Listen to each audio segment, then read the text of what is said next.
Ce devait être à la base une opération d'évacuation des marchands ambulants, mais les habitants du quartier populaire d'Abobo n'ont visiblement pas apprécié les méthodes de la police. Au gaz lacrymogène, certains ont répondu avec des mitraillettes. Les échanges de tirs ont fait plusieurs blessés. Gabriel Lorne.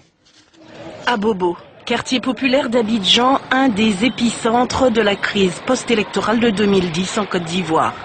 Lundi, une opération de police visait à libérer les voies occupées par des marchands ambulants autour du grand marché. Un déguerpissement.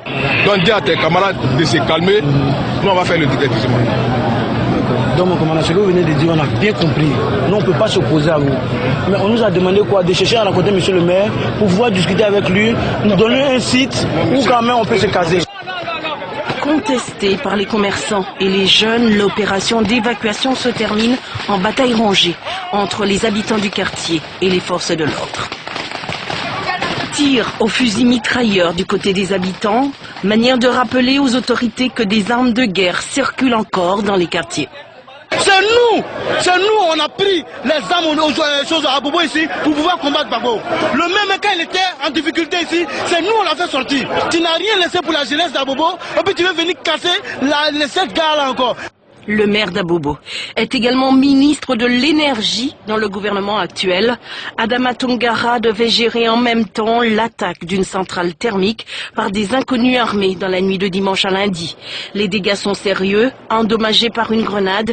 Une turbine sur laquelle repose 15% de la demande nationale en énergie a dû être arrêtée. Il n'y aura pas de délestage dû aux dégâts quand même que nous avons estimé qui semble être important. 10 personnes ont été arrêtées, certaines d'entre elles portaient des tenues militaires. La centrale d'Azito, une infrastructure ultra sensible attaquée en plein cœur d'Abidjan, c'est un nouveau palier dans l'insécurité. Depuis le mois d'août, la police, la gendarmerie, l'armée, les forces de l'ordre sont défiées dans la capitale économique ivoirienne.